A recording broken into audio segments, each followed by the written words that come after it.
پھر اللہ کی مزید نعمتوں کا ذکر ہے یہاں پر کہ اسی نے تو تمہارے میں سے ہی تمہاری بیویاں پیدا کی اور تمہاری بیویوں سے آگے تمہارے لیے بیٹے پیدا کیے، پوتے پیدا کیے،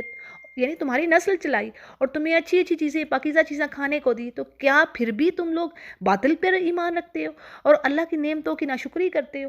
اور یہ کافر تو ایسے ہیں کہ اللہ کو چھوڑ کر ان کی عبادت کر رہے ہیں جو آسمان اور زمین سے انہیں کچھ بھی روزی نہیں دے سکتے، اور نہ ہی اس بات پر وہ کوئی پاور رکھتے ہیں۔ یعنی ہر چیز تو اللہ نے بنائی ہے، یہ اللہ اپنی نعمتیں گنوا رہا ہے، دیکھیں نا، یہ مویشیوں سے بات شروع ہوئی ہے، پہلے پیج پر ہم نے ستارے، چاند، سورج، سمندر کی جو سمندر کے بینیفٹس ہیں، تو یہ سب اس نے دیا ہے، ان کا کوئی حصہ ہے اس میں؟ پھر جی آگے اللہ فرماتے ہیں کہ اللہ کے لیے مثالیں مت بناؤ، اللہ خوب جانتا ہے، تم نہیں جانتے۔ اچھا جی، اس آیت کا مفہوم کیا ہے، اس کو ذرا سمجھ لیجئے کہ مشرکین ڈیفرنٹ اگزامپلز دیتے ہیں، مثالیں دیتے ہیں کہ جی دیکھیں بادشاہ سے ملنا ہو تو کوئی نہ کوئی بیچ میں کوئی واسطہ ہوتا ہے، پھر ہم بادشاہ کے پاس جا پہنچتے ہیں، تو ایسے تو بادشاہ کے پاس تو نہیں پہنچا جاتا نا۔ اسی طرح اللہ کی ذات بڑی اونچی ہے، بڑی بلند ہے، اس تک پہنچنے کے لیے ہمیں اپنے معبودوں کو ہم ایک طرح سے وسیلہ بناتے ہیں، ہم ان کو ذریعہ پکڑتے ہیں۔ تو اللہ فرمایا تم اس طرح کی مثالیں اللہ پر نہ لگاؤ، وہ واحد ہے اور اس کی کوئی مثال ہے ہی نہیں۔ اور بات بڑی سمپل سی اللہ نے کہہ دی، اس کو کوئی کسی وسیلے کی، کسی واسطے کی ضرورت نہیں ہے۔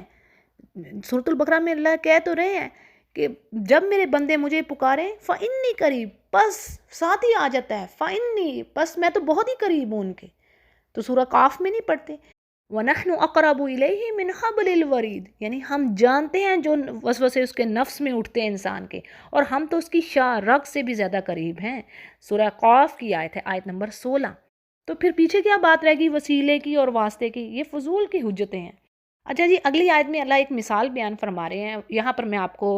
مفہوم کلیئر کیے دیتی ہوں کہ بعض مفسرین کہتے ہیں یہ غلام اور آزاد کی مثال ہے، یعنی ایک شخص غلام ہے اور دوسرا آزاد ہے، تو وہ دونوں تو ایک جیسے نہیں ہو سکتے نا، آزاد تو اپنی مرضی سے جو چاہے کرے اور غلام تو پھنسا ہوا ہے اپنے مالک کے پاس۔ اسی طرح مومن اور کافر ایک جیسے نہیں ہو سکتے۔ یعنی سمجھنے کی بات یہ ہے کہ دونوں اللہ کی مخلوق ہیں، غلام اور آزاد بھی، لیکن دونوں کا جو رتبہ ہے، جو دونوں کو آنر ہے، وہ فرق ہے نا۔ آزاد کا زیادہ رتبہ ہے نا، اس کا زیادہ آنر ہے۔ تو اسی طرح اللہ اور ایک پتھر کی جو مورتی ہے جس کو تم نے معبود بنایا، کیا ایک جیسے ہو سکتے ہیں؟ تو بات یہ ہے کہ اللہ ہی کے لیے سب تعریف ہے اور اکثریت لوگوں کی جانتی ہی نہیں۔ پھر آگے ایک اور مثال اللہ فرما رہے ہیں کہ دو شخصوں کی، جن میں سے ایک تو گونگا ہے اور ایک کسی چیز پر اختیار نہیں رکھتا، بلکہ وہ اپنے مالک پر بوجھ ہے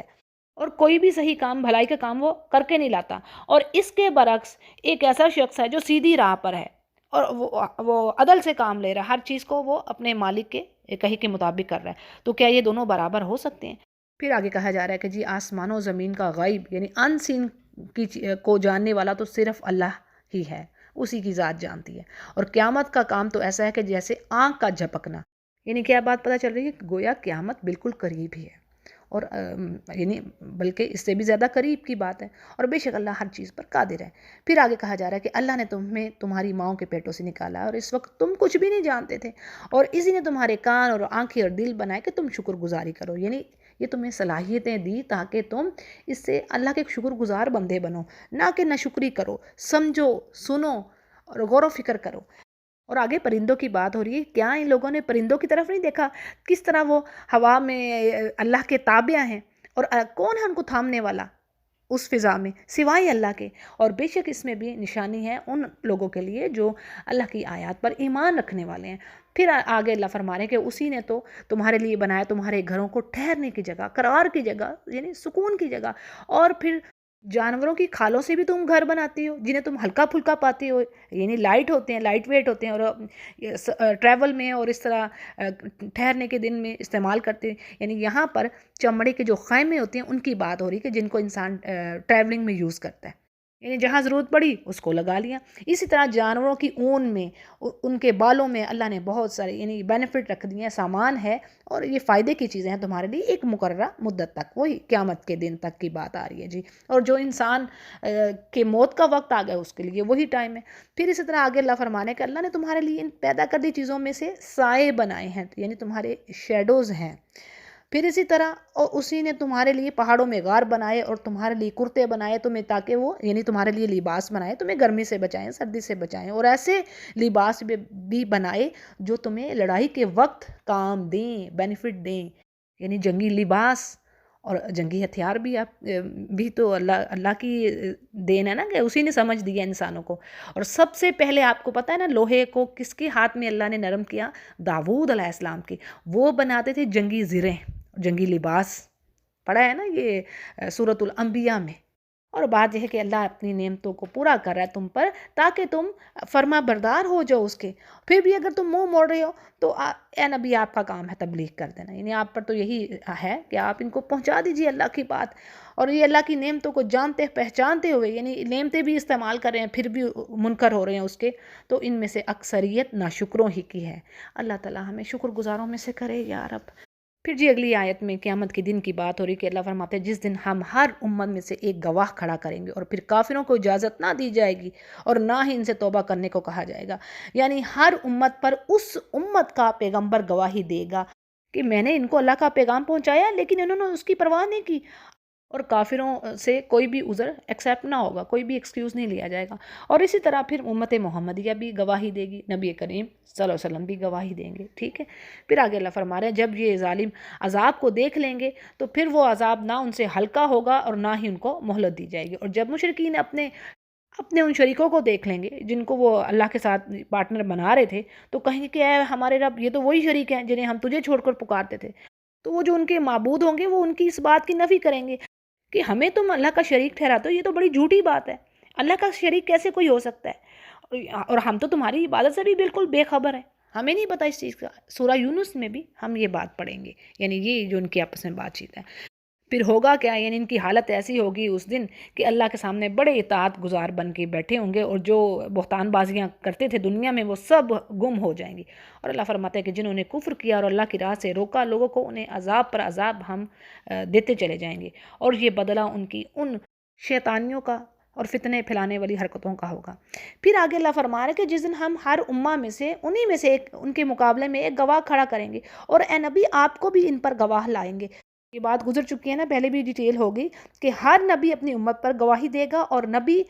صلی اللہ علیہ وسلم اور آپ کی امت کے لوگ انبیاء کے بارے میں گواہی دیں گے کہ یہ انبیاء سچے ہیں، انہوں نے اپنی قوموں تک پیغام پہنچایا۔ صحیح بخاری اس کو روایت کرتے ہیں۔ اور آگے کہا جا رہا ہے نبی سے کہ ہم نے آپ پر یہ کتاب نازل فرمائی ہے جس میں ہر چیز کا یعنی کھلا بیان ہے۔ کتاب سے مراد اللہ کی کتاب، اور نبی کریم صلی اللہ علیہ وسلم کی جو تشریحات ہیں، احادیث ہیں، وہ بھی اللہ کے یعنی وہ بھی اللہ ہی کی بات ہے۔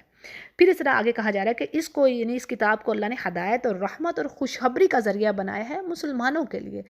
اور وہ رب العزت عدل کا، بھلائی کا اور رشتہ داروں کے ساتھ اچھا سلوک کرنے کا حکم دیتا ہے، اور بے حیائی کے کاموں سے، برے کاموں سے، ظلم و زیادتی سے یعنی گناہوں کے کاموں سے روکتا ہے۔ یعنی ایسا خوبصورت دین اللہ نے ہمیں عطا کیا ہے جو ہیومینٹی کو پراسپیرٹی دے، بہتر گروتھ دے، ان کی ویلفیئر کے لیے کام کرنے والا یہ دین ہے جو ہر کسی کے حقوق پورے کر رہا ہے۔ پھر آگے اللہ فرما رہا ہے کہ وہ خود تمہیں نصیحت کر رہا ہے کہ تم نصیحت حاصل کرو،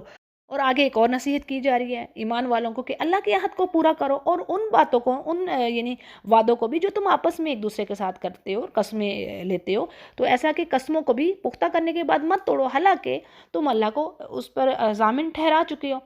دیکھیں اسلام میں وعدہ پورا کرنے، یعنی کسی سے وعدہ کیا ہے، ایگریمنٹ کیا، اس کو ضرور پورا کیا جائے، اس پر بہت زور دیا جاتا ہے۔ اسی طرح جو اچھے کسی کام کے بارے میں قسم کھائی گئی ہے، یعنی اللہ کی نافرمانی کے کام پر قسم نہیں کھائی گئی ہو،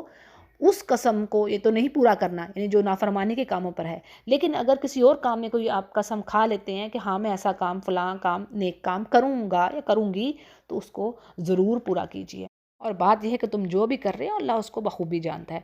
آگے اللہ نے بڑی عمدہ مثال دے دی ہمیں سمجھانے کو، بڑی زبردست مثال ہے۔ اللہ کیا فرما رہے ہیں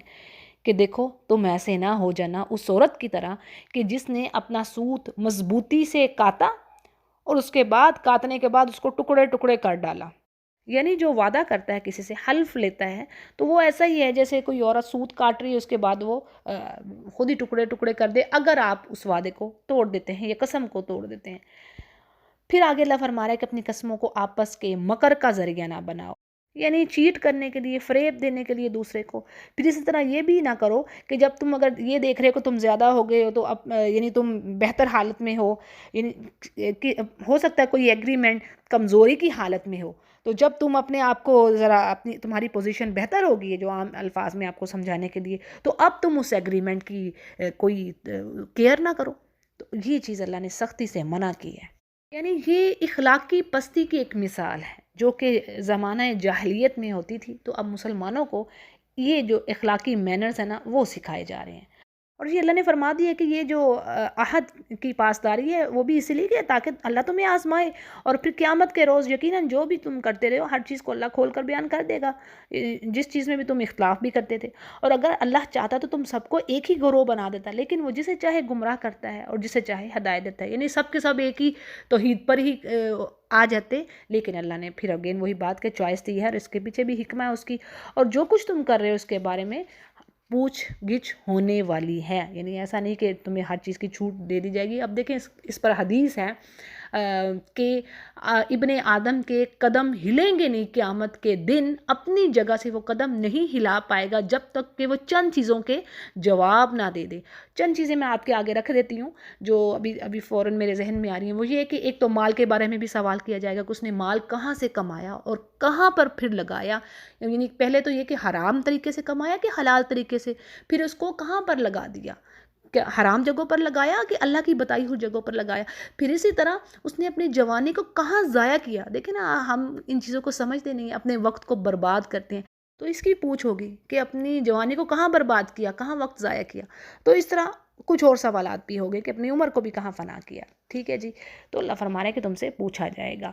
پھر جی اگین یہاں پر نصیحت کی جا رہی ہے قسموں کے بارے میں کہ اللہ فرماتے ہیں اپنی قسموں کو آپس میں دغا بازی کا بہانہ بھی نہ بناؤ. یعنی ایسا نہ ہو کہ تمہارے قدم جمنے کے بعد اللہ ان کو یعنی اکھیڑ دے تمہارے قدم اور تمہیں پھر سزا برداشت کرنا پڑے. اور سزا کیوں؟ یعنی تم نے دوسروں کو اللہ کی راہ سے روک دیا، اس پر عذاب ہوگا. بات یہ ہے اس کو سمجھیے گا کہ مسلمانوں کو وعدہ خلافی سے، عہد شکنی سے روکا جا رہا ہے کہ کہیں ایسا نہ ہو کہ تمہاری ان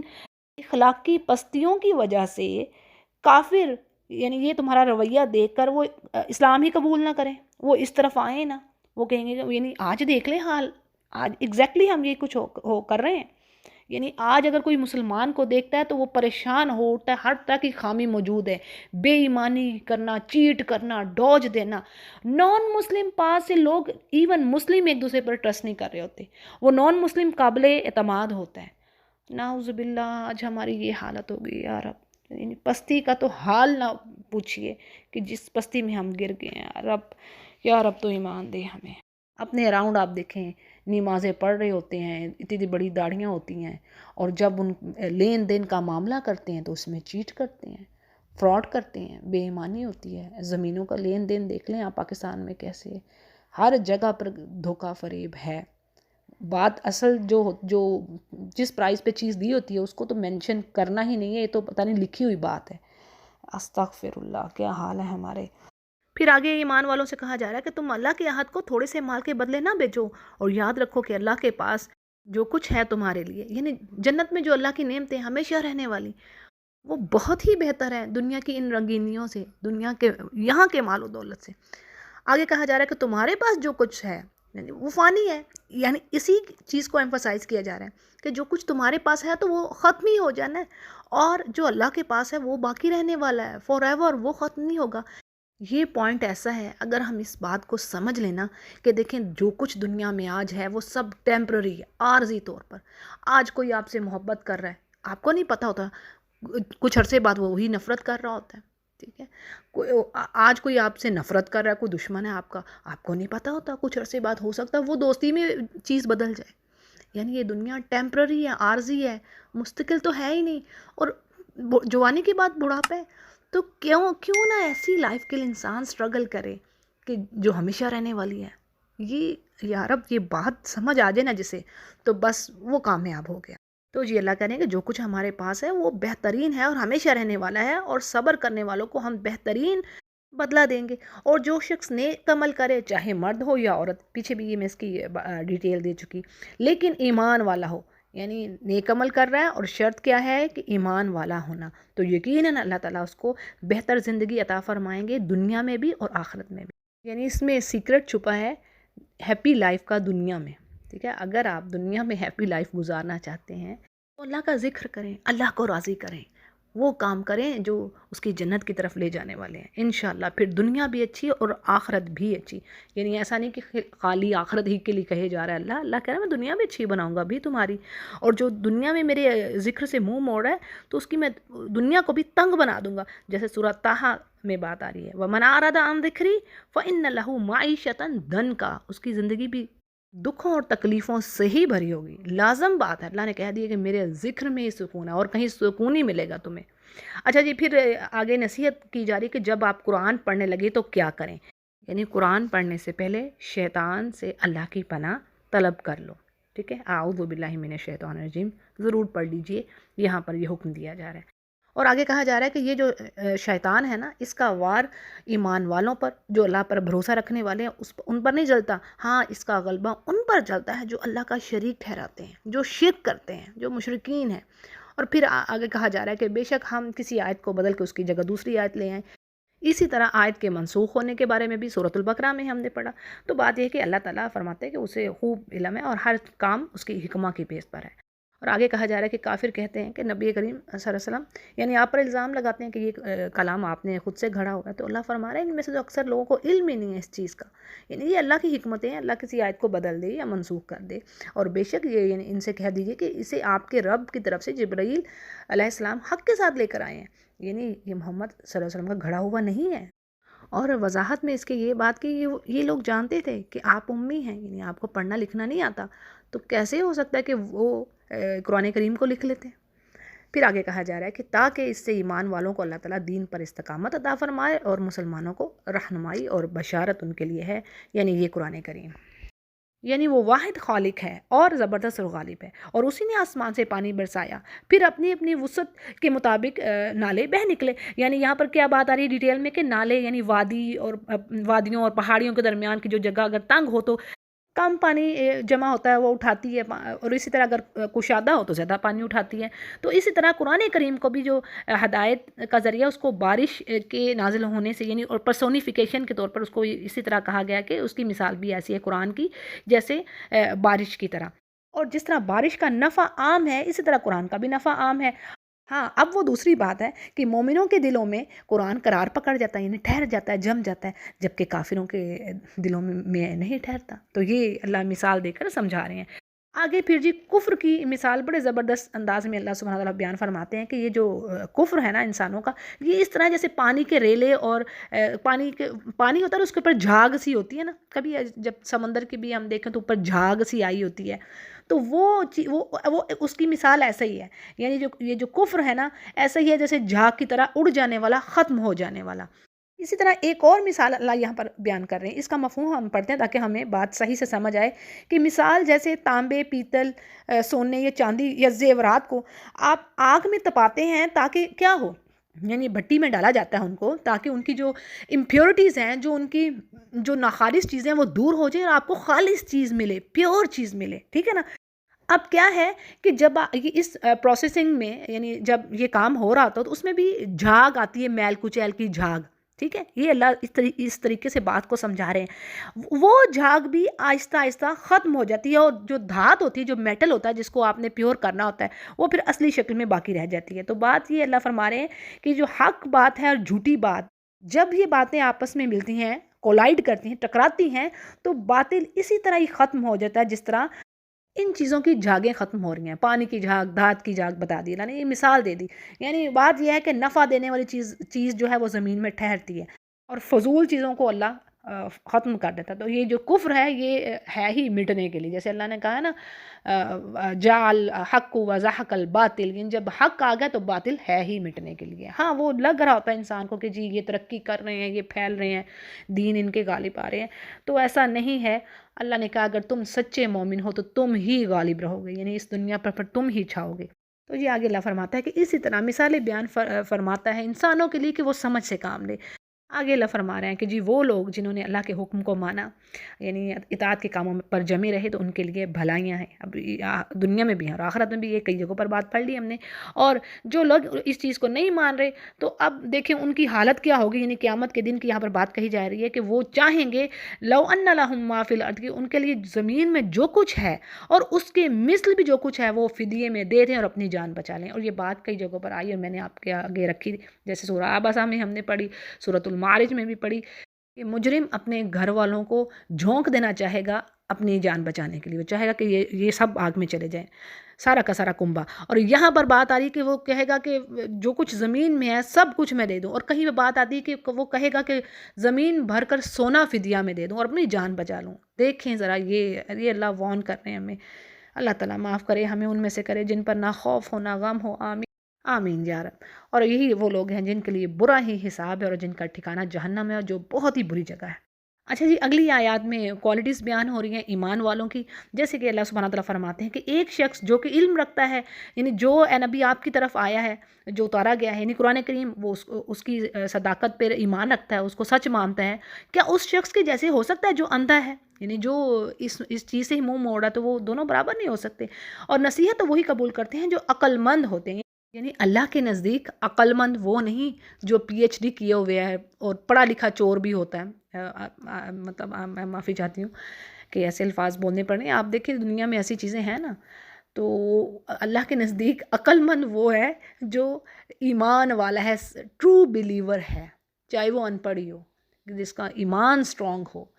ٹھیک ہے، اللہ کے احکامات کو پورا کرنے والا ہوں، ڈیوٹیز پوری کر رہا ہے، فرائض پورے انجام دے رہا ہے، تو وہ ہے اللہ کے نزدیک عقل مند، ایمان والا، ٹھیک ہے جی۔ اچھا آگے چلتے ہیں، اور جو اب ان کی آگے کوالٹیز کیا ہیں، وہ لوگ ہیں جو اللہ کے عہد کو پورا کرتے ہیں۔ اچھا جی، وہ اللہ کا عہد کون سا ہے؟ تو اس سے مراد بعض مفسرین کہتے ہیں کہ جی عہد الست ہے، ٹھیک ہے، یعنی عہد الست وہ ہے جب آدم علیہ السلام کو اللہ نے پیدا فرمایا اور ان کی تمام اولاد کو اللہ نے پیدا فرما دیا، تو ان سے پوچھا تھا کہ کیا میں تمہارا رب نہیں ہوں؟ تو انہوں نے کہا بلا کیوں نہیں، تو ہی ہمارا رب ہے، یعنی تو نے ہمیں پیدا کیا ہے۔ تو یہ یعنی اس وقت مکالمہ ہوا۔ تو اب یعنی دنیا میں آنے سے پہلے تمام روحوں کو جمع کر کے اللہ نے یہ بات پوچھی، ٹھیک ہے، تو وہ اس کو کہا جاتا ہے عہد الست، ٹھیک ہے۔ اب اور دوسری یہ بھی بات اس میں آتی ہے کہ اللہ کے عہد سے مراد یہ بھی چیزیں ہیں کہ اللہ کے احکامات کو ماننا، جو اللہ نے حرام چیزیں کہی ہیں ان سے بچنا، حلال چیزوں کو کرنا، یعنی ڈوز اینڈ ڈونٹس کو کرنا، ٹھیک ہے۔ پھر آگے بات آ رہی ہے کہ قول و قرار کو توڑتے نہیں، تو اس سے مراد وہ ایگریمنٹس ہیں جو آپس میں انسان ایک دوسرے سے کرتے ہیں، اور یہ بھی بات آ سکتی اس میں کہ جو ان کے اور ان کے رب کے درمیان ہے۔ پھر آگے بات آ رہی ہے کہ اللہ نے جن چیزوں کے جوڑنے کا ان کو حکم دیا ہے، یعنی ایمان والے ایسے ہوتے ہیں کہ وہ اسے جوڑتے ہیں، یعنی رشتہ داریاں، ماں باپ کی طرف سے جو بھی رشتہ دار ہیں ان کے ساتھ تعلق بنا کر رکھتے ہیں، توڑتے نہیں ہیں۔ اور دیکھیں احادیث بڑی اہم ہے اس سلسلے میں کہ اللہ نے فرمایا جو صلہ رحمی کو کاٹے گا میں اس کو کاٹوں گا، رشتہ داروں سے بنا کر رکھو۔ جو اپنے رزق میں، اپنی عمر میں اضافہ چاہتا ہے، وہ چاہیے اس کو کہ رشتہ داروں کے ساتھ اچھا سلوک کرے، یہ اوتھینٹک احادیث ہیں۔ اور نہیں جنت میں جائے گا وہ شخص جو قطع تعلقی کرنے والا ہے، خاص کر ریلیٹیوز کی بات آتی ہے، یہ آپ بات سمجھے گا۔ دوستوں کا بھی حق ہے، اس لیے دوستی، یعنی صحابہ کرام دوستیاں زیادہ نہیں کرتے تھے، یعنی تو نہیں بنائیے جتنی آپ دوستوں کا حق دے سکتے ہیں، دوستوں کا بھی حق ہے، لیکن رشتہ داروں کا حق اللہ نے بار بار، اس پر تو بڑی حدیث آ گئی ہیں۔ اچھا جی، پھر جی ایمان والوں کی اور صفت کیا ہے کہ وہ اپنے رب سے ڈرتے ہیں اور انہیں اپنے حساب کے اندیشہ ڈر ہوتا ہے، اس لیے وہ تیاری کرتے رہتے ہیں اور اپنے رب کی رضامندی کے لیے وہ طلب میں وہ رہتے ہیں، صبر کرتے ہیں اور نمازوں کو برابر قائم رکھنے والے ہوتے ہیں، اور جو کچھ اللہ نے انہیں دے رکھا ہے اس میں سے خرچ کرنے والے۔ تو یہ تمام کوالٹیز مومنین کی کئی بار سبحان اللہ قرآن کریم میں آ گئی۔ اور وہ بری باتوں کو، یعنی ان کے ساتھ اگر برا ہو گیا تو اس کے ساتھ بھی وہ اچھائی، یعنی برائی کو وہ اچھائی سے دور کریں گے۔ اور کیا بات آ رہی ہے، تو انہی کے لیے عاقبت کا گھر ہے، یعنی جنت کا گھر انہی کے لیے، اور جو کہ جس میں ہمیشہ رہنے والے باغات ہیں، جہاں یہ خود جائیں گے اور ان کے باپ دادا اور بیویاں اور اولادیں، یعنی جو نیک ہوں گی۔ دیکھیں یہ سورہ طور میں بھی بات آتی ہے کہ اللہ فرماتے ہیں ہم مومنوں کو جمع کر دیں گے، ساتھ ان کے پیاروں کو بھی، لسٹ میں نے پیچھے بتا دیا ہے، ٹھیک ہے، بشرط یہ کہ ایک کنڈیشن ہے کہ وہ بھی نیک ہوں گے تو وہ پھر ان کے ساتھ ہی جائیں گے انشاءاللہ۔ اللہ تعالیٰ ہمیں اور ہمارے پیاروں کو جنت الفردوس کے اعلیٰ درجے میں جمع کرے، آمین یا رب۔ اچھا جی، پھر ہیں اللہ فرماتے ہیں کہ ان کے پاس فرشتے ہر دروازے سے آئیں گے یعنی جنت میں، اور کہیں گے کہ تم پر سلامتی ہو اس صبر کے بدلے، اور کیا ہی اچھا بدلہ ہے آخرت کا۔ یعنی یہ دیکھیں نا، اللہ کے احکامات پر عمل کرنے میں جو مشقتیں جو دقتیں ہم اٹھائیں گے وہ بھی صبر ہے، وہ بھی اٹس اے فارم آف صبر، ٹھیک ہے۔ صبر خالی یہ نہیں ہوتا کہ وہ کوئی تکلیف پریشانی آگی تو اب وہ بندہ اس پہ ذرا خاموشی اختیار کر رہا ہے، صبر کر رہا ہے تو جی یہی صبر ہے، نہیں،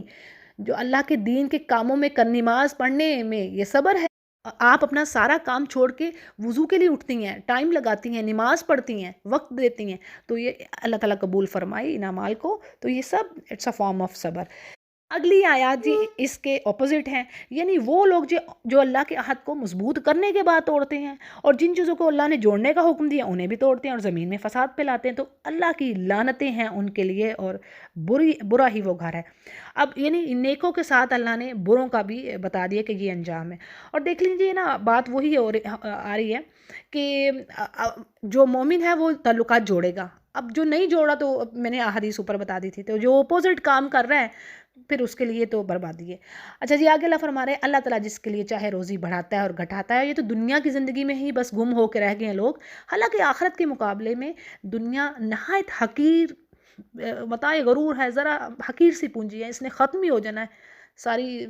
کتنی کی عمر جی لیں گے۔ آج دیکھیں ذرا حال، بیماریوں نے چھوڑا ہے لوگوں کو، ہر گھر میں اگر 5 افراد ہیں تو 3 تو کوئی نہ کوئی کسی مرض میں مبتلا ہے، چاہے ہلکا مرض ہو چاہے زیادہ ہو، تو عمریں تو کچھ نہیں، اللہ تعالیٰ کرم کرے، ہدایت دے ہمیں۔ اور اس دنیا کی حیثیت کے بارے میں ایک حدیث میں آتا ہے، یعنی آخرت کے مقابلے میں دنیا ایسی ہے جیسے کوئی شخص اپنی انگلی سمندر میں ڈال کر نکالے تو دیکھے سمندر کے پانی کے مقابلے میں اس کی انگلی میں کتنا پانی آیا، یعنی انگلی ڈالی ہے سمندر میں اور نکالی تو کچھ بھی نہیں۔ کتنی زبردست مثال ہے یہ ہمارے سمجھانے کو کہ دیکھو سارا سمندر تو پڑا ہوا ہے تو پانی لگا کیا ہے ساتھ، تو یہ دنیا ایسی یار، اب تو ہمیں سمجھ دے۔ اس کو صحیح مسلم روایت کرتے ہیں، شاید میں نے یہ پہلے بھی آپ کے آگے رکھی۔ اسی طرح ایک اور حدیث میں بات آتی ہے کہ آپ صلی اللہ علیہ وسلم کا گزر بکری کے ایک مردہ بچے کے پاس سے ہوا، اور ایک دوسری روایت میں ہے کہ اس کا کان بھی کٹا ہوا تھا، تو آپ نے صحابہ سے پوچھا تم میں سے کوئی اس کو لینا چاہے گا، تو انہوں نے کہا کہ یہ تو یعنی کان کٹا ہوا اور مردہ ہے، مردار ہے، تو اس کو تو کسی بھی صورت میں کوئی لینا نہ چاہے گا۔ تو اس پر آپ نے فرمایا قسم ہے اللہ کی، اللہ کے نزدیک اس سے بھی زیادہ حقیر ہے، یعنی یہ دنیا، جتنا یہ مردہ بچہ اپنے مالکوں کے نزدیک اس وقت تھا جب انہوں نے اس کو پھینکا۔ صحیح مسلم اس کو روایت کر رہے ہیں۔ آگے کافروں کی بات آ رہی ہے کہ نبی سے کہتے کہ آپ پر کوئی معجزہ کیوں نہیں اترتا، تو اس پر اللہ فرماتے ہیں کہ بے شک جس کو اللہ چاہے گمراہ کر دے، اور جو اللہ کے سامنے جھکنا چاہتا ہے، آنا چاہتا ہے، تو اللہ اس کو راستہ دکھا دیتا ہے۔ بات یہ ہے کہ جو ہدایت کی طرف آنا ہی نہیں چاہتا، ایسے ہی حجتیں اور فضول کی بحثیں، تو پھر کیسے اللہ اس کو ہدایت دے، اور جو طلب رکھتا ہے اللہ اس کو پھر راستہ دکھاتا ہے۔ اور پھر آگے بڑی زبردست بات کہی گئی ہے کہ اے ایمان والو، جان لو، یہ چیز سمجھ لو کہ دلوں کو سکون صرف اللہ کے ذکر سے ہی ملتا ہے۔ الا بذکر اللہ تطمئن القلوب، 2 بار یہ بات 2 طرح سے دہرا دی گئی کہ جان لو دل جو ہے نا اس کے ذکر سے ہی سکون پائیں گے۔ اور اللہ کے ذکر سے مراد تفصیل میں جو بات آ رہی ہے، یعنی اس سے مراد کیا ہے، اللہ کی توحید کا بیان، اللہ کی ونس پر دل کا جمنا، گواہی دینا اس بات کی، اور پھر اس کی عبادت بھی اس میں آ گئی ہے، تلاوت قرآن بھی، نوافل بھی، اذکار بھی، دعا بھی، سب کچھ، یعنی جو بھی آپ اللہ کے پلیئر کے لیے کام کر رہی ہیں، جو اہل ایمان کے دلوں کی خوراک ہے، ٹھیک ہے، یہ ساری چیزیں اللہ کا ذکر ہی کہلا رہی ہیں۔ اگلی آیت میں ایمان والوں کے لیے کہا جا رہا ہے کہ جو لوگ ایمان لائے اور عمل صالح کیے تو ان کے لیے خوشحالی ہے اور بہترین ٹھکانہ یعنی جنت ہے۔ اور نبی سے کہا جا رہا ہے کہ آگے جس طرح آپ کو بھیجا آپ کی امت کی طرف، اسی طرح آپ سے پہلے بہت سارے انبیاء آئے اپنی قوموں کی طرف۔ تو بات یہ ہے کہ جو رحمان کے منکر ہیں آپ ان پر جو اللہ نے آپ کی طرف وحی کی وہ پڑھ کر سنائیے، اور کہہ دیجئے کہ میرا تو وہی رب ہے، اس کے سوا کوئی الہ نہیں، اور اسی پر میں توکل کر رہا ہوں اور اسی کی طرف میرا لوٹنا ہے۔ اگلی آیت میں قرآن کی بڑی زبردست صفت بیان ہو رہی ہے۔ اللہ فرماتے ہیں کہ اگر اس قرآن کے ساتھ پہاڑ چلا دیے جاتے یا زمین ٹکڑے ٹکڑے ہو جاتی اور یا پھر مردوں سے باتیں کروا دی جاتی، تو مطلب یہ ہے کہ اس قرآن کے ذریعے سے یہ معجزات ظاہر ہو جاتے تو بھی یعنی یہ بالفرض یہ سارے معاملات ہو جائے تو بھی جنہوں نے ایمان نہیں لانا تھا وہ نہ لاتے اللہ پر ایمان. تو بات یہ ہے کہ سب کام اللہ ہی کے ہاتھ میں ہے، اور ایمان والوں کو اس بات پر یعنی ان کے دل جمنے چاہیے کہ اگر اللہ تعالیٰ چاہے تو تمام لوگوں کو ہدایت دیتا. تو کافروں کے تو ان کے کفر کے بدلے میں ہمیشہ سزا پہنچتی ہی رہے گی اور ان کے مکانوں کے قریب نازل ہوتی رہے گی تاکہ وہ اس چیز سے عبرت پکڑیں. اور بات یہ ہے کہ حتیٰ کہ اللہ کا وعدہ آ پہنچے گا، اور بے شک اللہ تعالیٰ اپنے وعدے کے خلاف نہیں کرتا. آگے نبی کریم صلی اللہ علیہ وسلم کو تسلی دی جا رہی کہ آپ کا جس طرح مذاق اڑایا تو یقیناً آپ سے پہلے بھی پیغمبروں کا مذاق اڑایا گیا تھا، اور اللہ نے کافروں کو زمین پر ڈھیل دی، لیکن ایک وقت تھا کہ پھر ان کو کھینچا، اور پھر اللہ فرماتا ہے کہ پھر دیکھیے کیسا رہا میرا عذاب.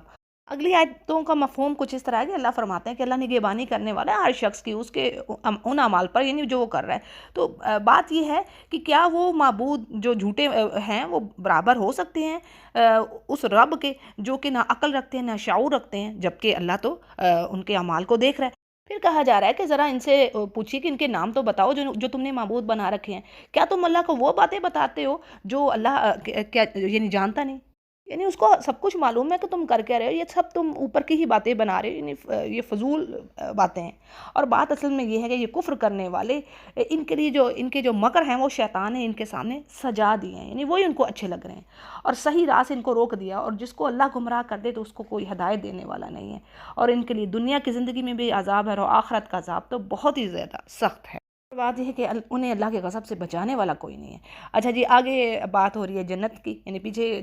قصہ ہو گیا کافرین کا. باغ جنت کے وصف کے بارے میں بتایا جا رہا ہے کہ وہ جنت کیسی ہے جس کا وعدہ متقین سے کیا جا رہا ہے کہ جس کے نیچے نہریں بہہ رہی ہیں، اور اس کے جو میوے ہیں ثمرات ہیں ہمیشہ رہنے والے ہیں، اور اس کا سایہ کبھی ختم نہ ہوگا. اور یہ انجام ہے پرہیزگاروں کا، اور کافروں کا انجام دوزخ ہے. آگے پھر ایمان والوں کی خوبیاں بیان ہو رہی ہیں کہ اللہ فرماتے ہیں جنہیں ہم نے کتاب دی ہے تو جو کچھ وہ آپ پر اتارا جاتا ہے وہ اس سے خوش ہوتے ہیں. یعنی جو آیات جو حکم اللہ نازل فرماتے ہیں وہ اس سے یعنی اس سے مزید ان کا ایمان بھی بڑھتا ہے، یہ بھی قرآن کریم میں آیا، اور خوش ہوتے ہیں. اور کچھ دوسرے فرقے، یعنی اس سے مراد یہاں پر یہود و نصارہ ہیں اور کافر اور مشرکین وغیرہ ہیں، کہ وہ کیا ہیں، وہ اس چیز کے منکر ہیں کتاب کے. آپ اعلان کر دیجئے اے نبی کہ مجھے تو صرف یہی حکم دیا گیا کہ میں اللہ کی عبادت کروں اور اس کے ساتھ شریک نہ کروں کسی کو، اور میں اس کی طرف تمہیں بلا رہا ہوں اور اسی کی جانب میرا لوٹنا ہے. آگے کہا جا رہا ہے کہ اللہ فرماتا ہے اس قرآن کریم کو ہم نے عربی زبان میں اتارا، اور اے نبی اگر آپ نے علم آ جانے کے بعد اپنی خواہشات کو فالو کیا تو اللہ کے عذاب سے بچانے والا یعنی کوئی آپ کا حمایتی نہ ہوگا، نہ آپ کو بچانے والا. تو بات اس میں کیا ہے، یعنی تمام امت کے لیے یہ میسج ہے.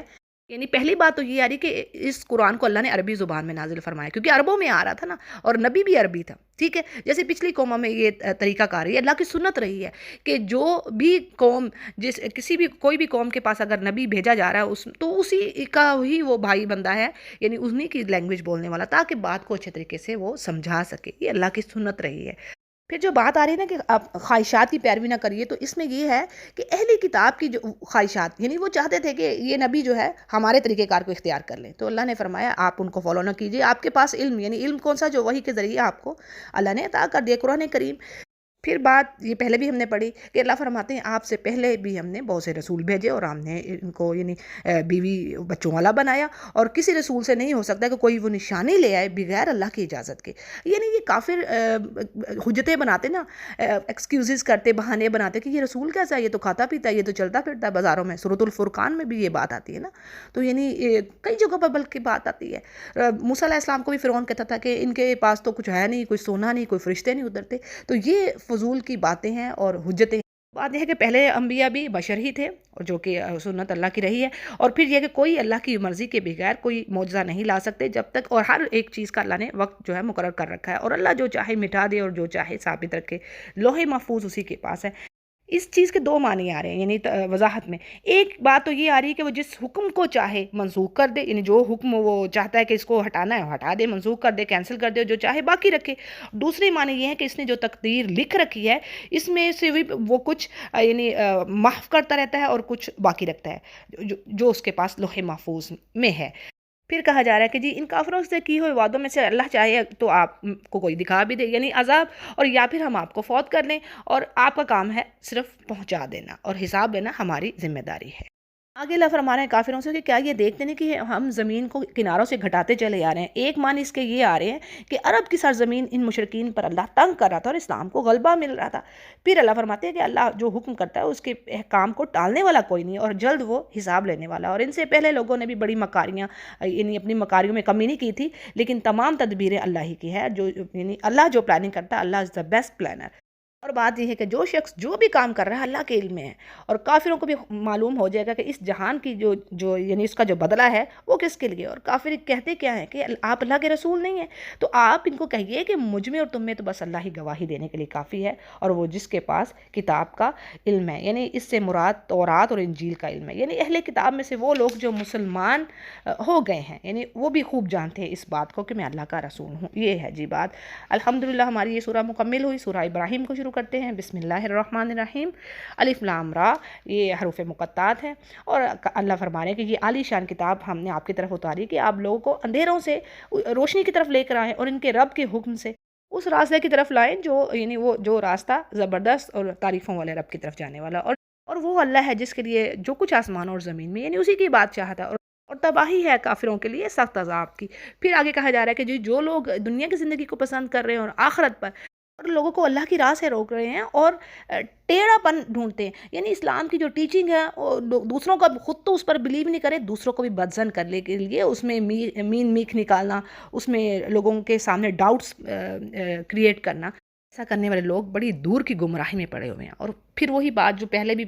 پچھلی سورہ میں بھی پڑھی کہ اللہ تعالیٰ نہیں رسول بھیجتا کسی بھی قوم کے پاس مگر یہ کہ وہ انہی کی زبان بولنے والا ہوتا ہے، تاکہ بات کو واضح کر سکے ان پر، اور اللہ تعالیٰ جس کو چاہے ہدایت دے اور جس کو چاہے اللہ گمراہ کر دے۔ اور اس کا میننگ میں نے کئی بار آپ کو بتا دی کہ جو آنا ہی نہیں چاہتا پھر اللہ تعالیٰ اس کو زبردستی ہدایت دے دیتے۔ پھر جی آگے بات ہے کہ وہ ہی غالب اور حکمت والا ہے، اور یقیناً اللہ فرماتے ہیں کہ ہم نے موسیٰ علیہ السلام کو بھیجا اپنی آیات کے ساتھ، یعنی اللہ نے معجزات دیے اپنی قوم کو، وہ اندھیروں سے نکال کر روشنی کی طرف لے کر آئیں، اور انہیں اللہ کے وہ احسانات یاد کروائیں جو اللہ نے یعنی بنی اسرائیل پر کیے۔ اور بے شک اس میں آیات ہیں، نشانیاں ہیں ہر انسان کے لیے جو صبر شکر کرنے والا ہے، یعنی کس طرح اللہ تعالیٰ نے بہت بڑی آزمائش سے ان کو نکالا، ان کو نجات دی، اور پھر ان پر بڑے اللہ نے احسانات کیے۔ اور یہ سورۃ البقرہ میں ہم پڑھیں گے۔ اور آگے موسیٰ علیہ السلام ہی کی بات چل رہی کہ جب انہوں نے کہا اپنی قوم سے کہ میری قوم یاد کرو اللہ کے وہ احسانات جو تم پر اس نے کی، یعنی اس نے تمہیں فرعون سے نجات دی، وہ برا عذاب تمہیں دے رہا تھا، تمہارے بیٹوں کو قتل کر رہا تھا، بیٹیوں کو زندہ چھوڑ رہا تھا، اور اس میں تمہارے لیے ایک بہت بڑی آزمائش تھی تمہارے رب کی طرف سے، میں ربکم عظیم، عظیم رب کی طرف سے۔ اگلی جو آیت ہے وہ بڑی زبردست ہے، یعنی یہاں پر تعزنا کے معنی جو ہیں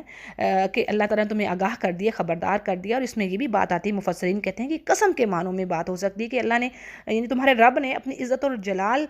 کی قسم کھا کر کہا ہے۔ کیا بات کہی ہے اللہ نے کہ اگر تم شکر گزاری کرتے ہو تو بے شک تمہیں میں اور بڑھا کر دوں گا، نعمت پر مزید انعامات کے ہیں،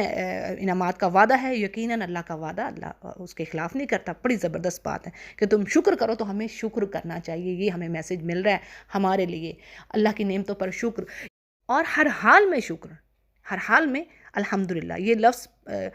اس کو چڑھا لیں زبان پر، الحمدللہ، یقین جانیے اس کے جو بینیفٹس ہیں، یہ آپ پڑھ رہی ہیں لیکن آپ تجربہ کر کے دیکھیے، الحمدللہ بولیے ہر حال میں۔ تو اللہ فرماتے ہیں اگر تم میرا شکر ادا کر رہے ہو تو میں بڑھاؤں گا، اور اگر تم ناشکری کرتے ہو تو یقیناً میرا عذاب بڑا سخت ہے۔ پھر موسیٰ علیہ السلام کہتے ہیں کہ اگر تم سب اس روئے زمین میں، یعنی موسیٰ علیہ السلام کے زبان سے یہ الفاظ کہے جا رہے ہیں کہ وہ کہتے ہیں کہ روئے زمین پر تمام انسان اللہ کی ناشکری کریں تو اللہ بے نیاز ہے، اور وہ تعریفیں والا ہے، اس کو کوئی فرق نہیں پڑ رہا، وہ غنی ہے،